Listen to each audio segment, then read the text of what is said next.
Hello नमस्कार साथियों, कैसे हैं आप सभी। उम्मीद करते हैं बहुत ही अच्छे होंगे और स्वस्थ होंगे।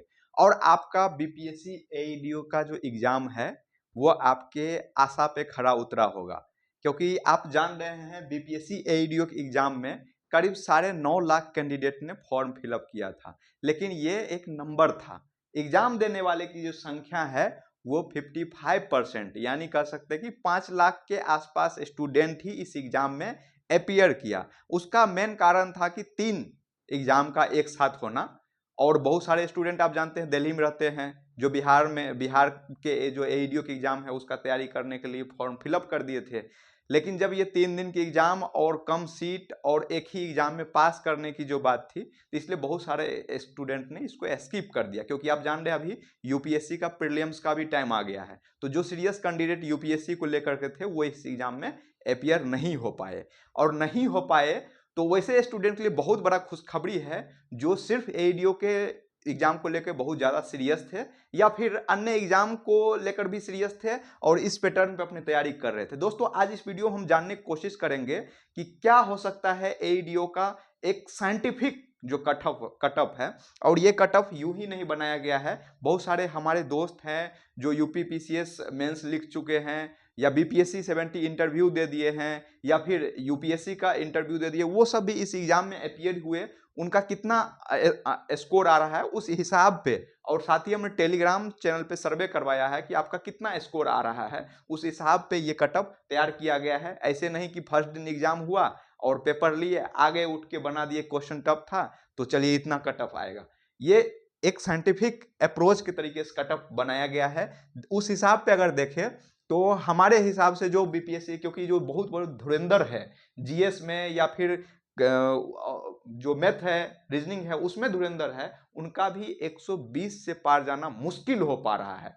ऐसे में जो यूआर का आप कटअप देखेंगे वो 132 से 136 के बीच रहेगा। ये 4 नंबर का गैप इसलिए लिया गया है क्योंकि हो सकता है आयोग इसको नॉर्मलाइज करे। 3 दिन की एग्जाम हुआ है, अगर एक ही साथ बल्क में देगा तो फिर भी आप देखेंगे इतना से इतना बीच अगर आपका नंबर आ रहा है तो आप सेफ जोन में हैं। हो सकता है बहुत सारे लोग हतोत्साहित भी होंगे इतना नंबर नहीं आ रहा है, लेकिन आपको फाइनल एग्जाम का वेट करना है। बट ये जो कटअप आपको मैं दिखा रहा हूं, अगर इस बीच में नंबर आपका है तो आप एकदम सेफ जोन में हैं, क्योंकि इससे ज्यादा कटअप जाने का बहुत सारा मतलब बता सकता है। स्टूडेंट सिर्फ स्टूडेंट हो सकता है, वो विकिपीडिया या एआई नहीं हो सकता है। इतना सारा इंफॉर्मेशन पूछा गया है एयूडी एग्जाम में, वो काफी मतलब कह सकते हैं कि जो बीपीएससी का एग्जाम होता है सिविल सर्विस का, उससे भी टफ था। यहां तक कि यूपीएससी के एग्जाम तक को टच किया गया था।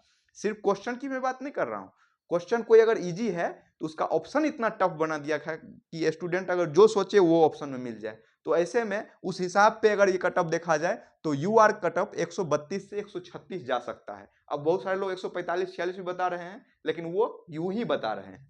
अब देखिए यूआर अगर फीमेल की बात करें तो 127 से 130 के बीच में जा सकता है यूआर फीमेल में। ये भी कटअप बहुत ज्यादा है, लेकिन आप जान रहे हैं कि जो इसमें एस्पिरेंट संख्या था बहुत ज्यादा था और एक ही एग्जाम था। ऐसे में बहुत सारे लोग अपना अंतिम दाव चले होंगे, तो इसलिए 127 से 130 के बीच में जो फीमेल है यूआर से अनरिजर्व से, उनका अगर आ रहा है तो वो सेफ जोन में है। और ओबीसी मेल की बात करें तो इनका अगर 128 से 132 के बीच में आ रहा है तो वो सेफ जोन में है। ऐसा मैं इसलिए कह रहा हूं, बहुत सारे लोगों का जो मेंस लिख चुके हैं, इंटरव्यू दे चुके हैं, वो भी 120 से पार नहीं जा पा रहे हैं।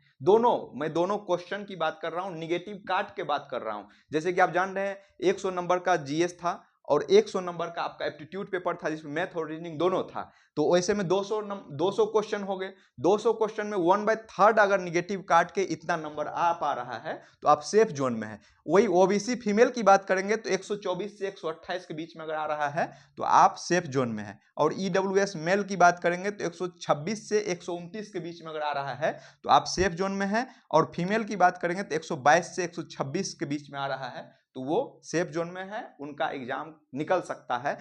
दोस्तों, एक चौंकाने वाली आंकड़ा मैं आपको बता रहा हूं।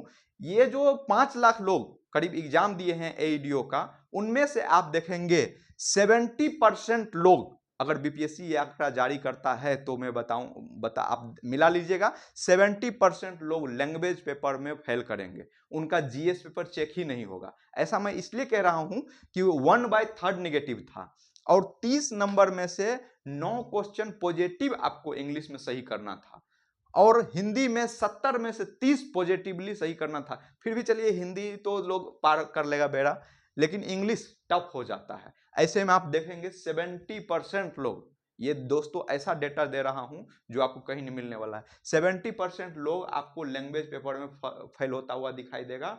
और ये जो कट ऑफ है दोस्तों, 2 4 5 नंबर मैंने जानबूझ के थोड़ा ज्यादा करके बनाया है ताकि आप ये बाद में ना कहे कि इसे कट ऑफ, अगर इससे 1 2 नंबर आपको कम भी आ रहा है तो भी आप सेफ जोन में हैं। ये मान चलिए कि ये cut off highly cut off है और कोई जो 145 50 बता रहे हैं वो ऐसे ही बता रहे हैं।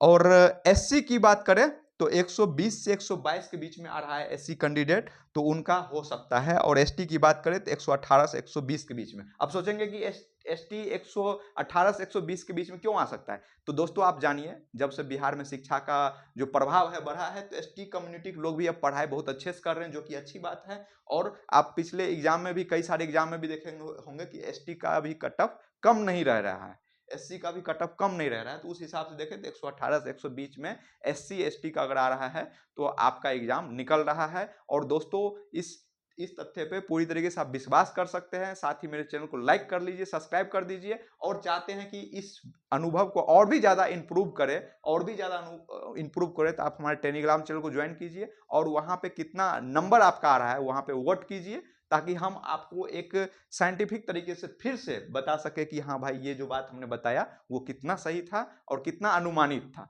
धन्यवाद दोस्तों, मिलते हैं किसी नेक्स्ट वीडियो में। जय हिंद।